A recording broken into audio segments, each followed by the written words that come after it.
আল্লাহর বান্দা গরিব যুবক সন্তান মানুষের বাড়ি কাজ করে যা পায় তা দিয়া সংসার চালায়।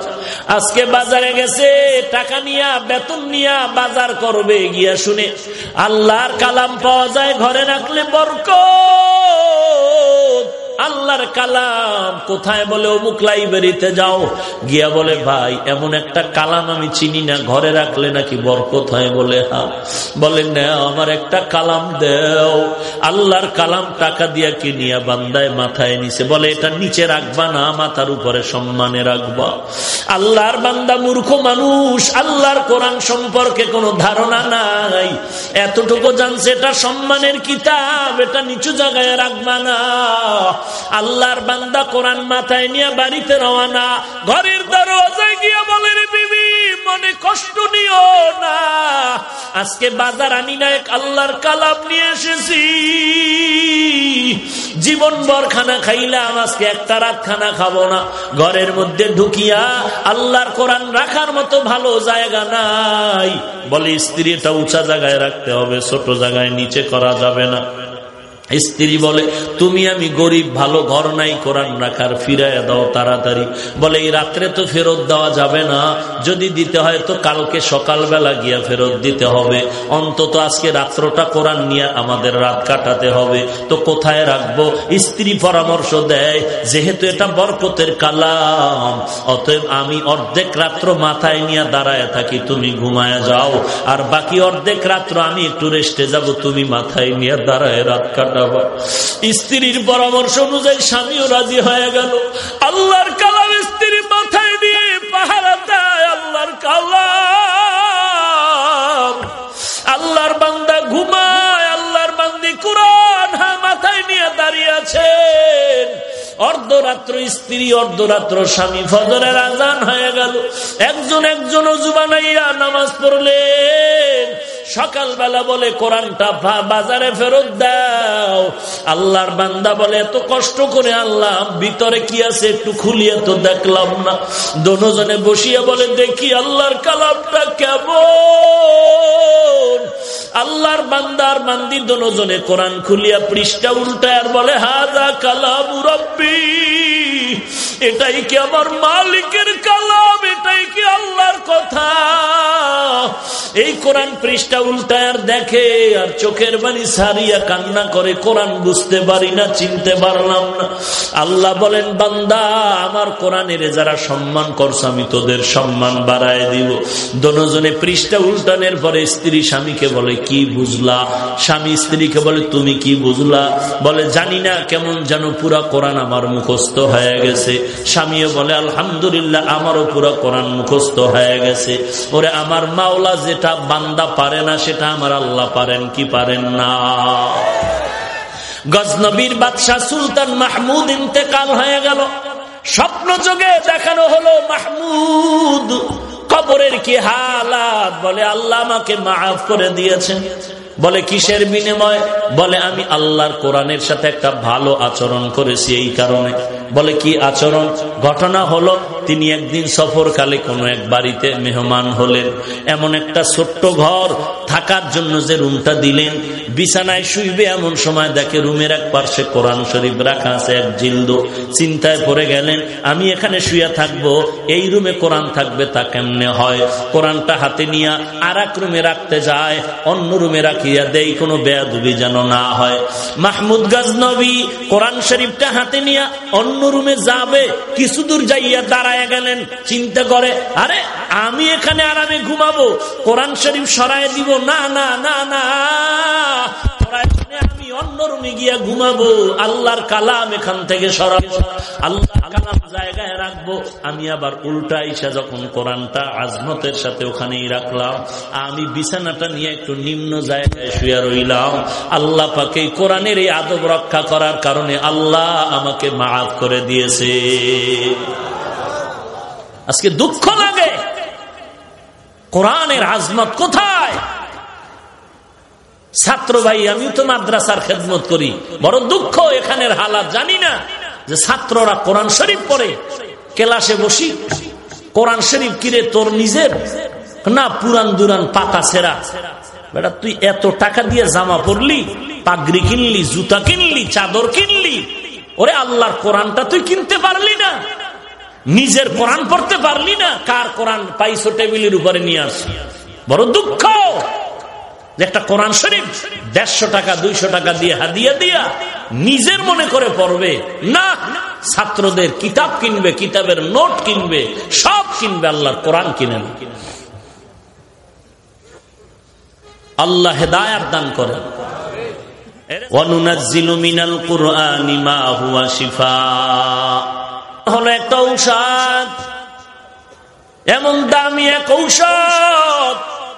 দুনিয়ার সব ঔষধের গায়ে মেয়াদ লেখা আছে, আল্লাহর কোরআনের গায়ে কোনো মেয়াদ লেখা নাই। যেখানে সেখানে কোরআন পড়ো রে বাবা, যখন তখন কোরআন পড়বা, দিলের মধ্যে আগুন জ্বলবে, ঈমান তাজা হয়ে যাবে। একটা অক্ষর পড়বা, 10টা নেক আমলনামায় জমা হয়ে যাবে। অন্যের পিছনে না পড়িয়া নিজের আমল নিয়ে ভাবরে ভাই, কয়দিন এই দুনিয়ায় বাঁচবা, কখন যেন আজরাইল ধাক্কা দিয়া ফালায় দেয়। গত বছর এই ময়দানে বয়ান চলছে, কত মানুষ ছিল, আজও মানুষ বেশি, কিন্তু দেখো গত বছরের অনেক বান্দা জমিনে জিন্দা নাই। ময়দানে বয়ান চলবে, এই স্টেজে আলেম থাকবে, হয়তো আমরা থাকবো না, আমাদের পরিবর্তে অন্যরা থাকবে, কিন্তু দুনিয়ায় রেখে গেলাম কি, নিয়ে গেলাম কি, একটু হিসাব করা দরকার। কোরআন মুফাসসিরিনে কেরাম বলেন, আল্লাহ তাআলার যেমন 99টা নাম আছে গুণবাচক, এরকম কোরআনেরও 99টা নাম আছে। এর মধ্যে 5টা নাম প্রসিদ্ধ। 1 নম্বরে হলো কোরআন একটা নাম, বাল হুয়া কুরআনুম মাজিদুন ফি লাউহিম মাহফুজ। কোরআনের 1 নাম হলো কিতাব, যালিকাল কিতাবু লা রাইবা ফীহি হুদাল লিল মুত্তাকিন। কোরআনের 1 নাম হলো তানজিল, হামিম, তানজিলুম মিনার রহমানির রহিম। কোরআনের 1 নাম হলো ফুরকান, শাহরু রমাদান আল্লাযী উনজিলা ফীহিল কুরআন হুদাল লিন-নাস ওয়া বায়্যিনাতিন মিনাল হুদা ওয়াল ফুরকান। কোরআনের 1 নাম হলো জিকির, ইন্না নাহনু নাযালনা যিকরা ওয়া ইন্না লাহু লাহাফিজুন। এই কোরআন শব্দটা থেকেই তার মাহাত্ম্য বের হয়ে আসলো। মুফাসসিরিনে কেরাম বলেন, এ কোরআন এমন এক দামি কিতাব। কোরআন শব্দটা কয়েকটা শব্দ থেকে বেরিয়ে আসে। কোরআনের 1 অর্থ হলো জমা করা, তখন কোরআন শব্দটা করা ইয়াকরাউ থেকে নির্গত হবে। করা ইয়াকরাউ থেকে কোরআন মানে জমা করা। জমা করার একটা অর্থ হলো আল্লাহ পাক অক্ষর অক্ষর এক জায়গায় জমা করে বাক্য বানালেন। এই শব্দ বানালেন, অনেকগুলো শব্দ এক জায়গায় জমা হয় একটা বাক্য হলো।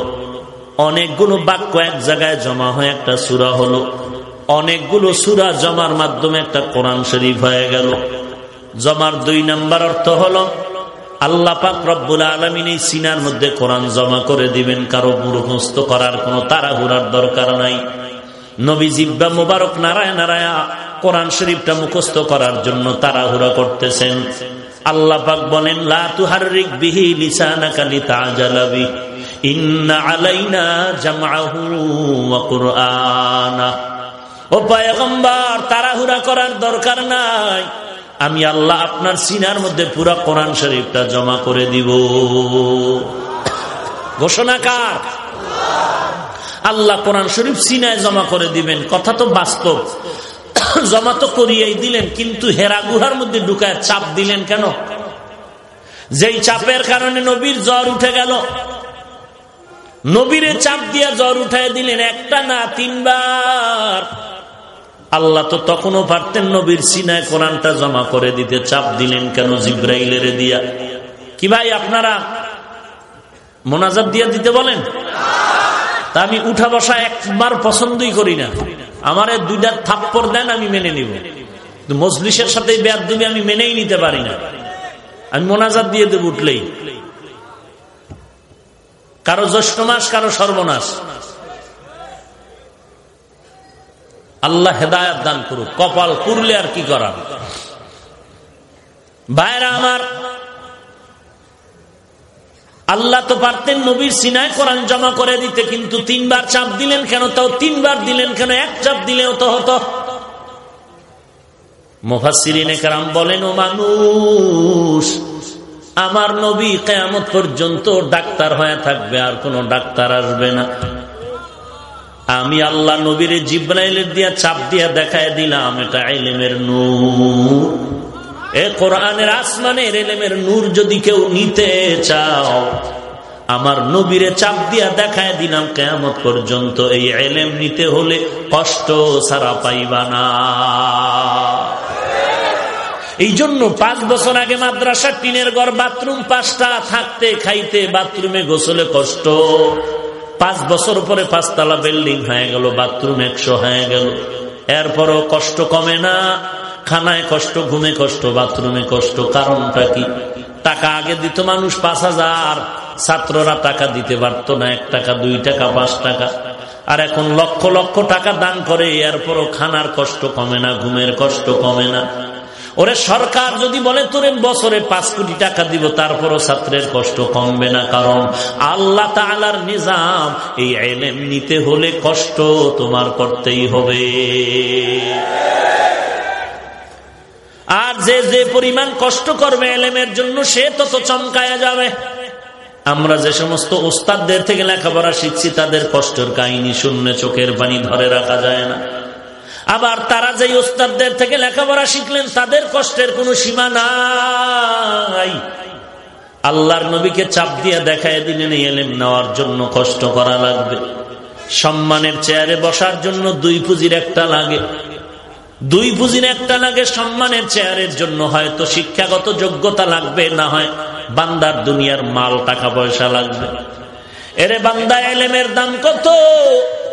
নবীর সাহাবী হযরত আলী রাদিয়াল্লাহু তাআলা আনহুকে আল্লাহর নবী বলেন, আনা দারুল হিকমাহ ওয়া আলিয়্যুন বাবুহা, আমি হলাম ইলমের হিকমতের ঘর, আর আমার এই ইলমের ভান্ডারের দরওয়াজা হলো আমার সাহাবী আলী। হযরত আলী আল্লাহর দরবারে শুকর আদায় করেন, হে আল্লাহ, সম্মানের জায়গায় বসার জন্য 2 পুঁজির একটা লাগে, হয়তো ইলম লাগবে, না হয় সম্পদ লাগবে। তুমি আমাদের টাকা পয়সা দাও নাই, তুমি আমাদের ইলম দান করেছো, এই জন্য আমরা খুশি। খুশির কথা হযরত আলী ব্যক্ত করে বলেন, রাজিনা কিস মাতাল জাব্বার ফিনা লানা ইলমুন ওয়ালিল আ'দাই মালু ফাইন্নাল মা লা ইয়াফনি আন করিবি ওয়া ইন্নাল ইলমা বাকিন লা ইয়াজালু ইলমেরা ইজাজু করদান বেহিসাব খলকেরা দাদান জবাবে বাসওয়াব। আল্লাহ তাআলা হযরত আলীকে ইলম দিয়েছেন, আলী শুকর আদায় করেন, আল্লাহ টাকা পয়সা দিয়ে আমরা খুশি না, আপনার দেওয়া ইলমের নূর পেয়ে আমরা খুশি। আমরা কোরআনের ইলম পেয়েছি রে ও আল্লাহ, ইলম পেয়ে বড় খুশি। কেন? বলে টাকাওয়ালার টাকা আজ আছে, কাল থাকবে না। ইলমওয়ালার ইলম সিনায় ঢুকবে, কখনো বিদায় নিবে না। টাকাওয়ালার টাকা আজ আছে, কাল থাকবে না। ইলমওয়ালার ইলম আছে, অন্তরে আর বের হবে। এখানে অনেক ছাত্র ভাইয়েরা আছেন, এই প্রসঙ্গে আমি একটু কথা 1 মিনিটে আপনাদের বলি। টাকাওয়ালার টাকা আজ আছে, কাল থাকবে না, এটা চিরসত্য। কিন্তু ইলমওয়ালার ইলম সিনায় ঢুকবে, বিদায় হবে না, কথাটাও সত্য, তবে একটু সন্দেহ। ইলম বিদায় হবে না, হবে না, হবে না। তবে হ্যাঁ, কখনো কখনো বান্দা তোমার সিনার থেকে ইলম চলে যাবে 2টা বেয়াদবি করার কারণে। 1 নাম্বার ইলমের সাথে বেয়াদবি, 2 নাম্বার ইলম ওয়ালাদের সাথে বেয়াদবি যদি করো, তখন ইলম তোমার সিনা থেকে বের হয়ে যাবে। ইলম মানে কোরআন হাদিসের কিতাবাদির ইলম, আর ইলম ওয়ালা বলতে ব্যাপক শব্দ। ওস্তাদ তো আছেই, যারা এই ওস্তাদদের ইলম শিক্ষা দেওয়ার ক্ষেত্রে দান সদকা করে তারাও ইলমওয়ালার অন্তর্ভুক্ত। এদের সাথে বেয়াদবি করলেও মাদ্রাসার বাবুর্চি পর্যন্ত ইলমের খাদেম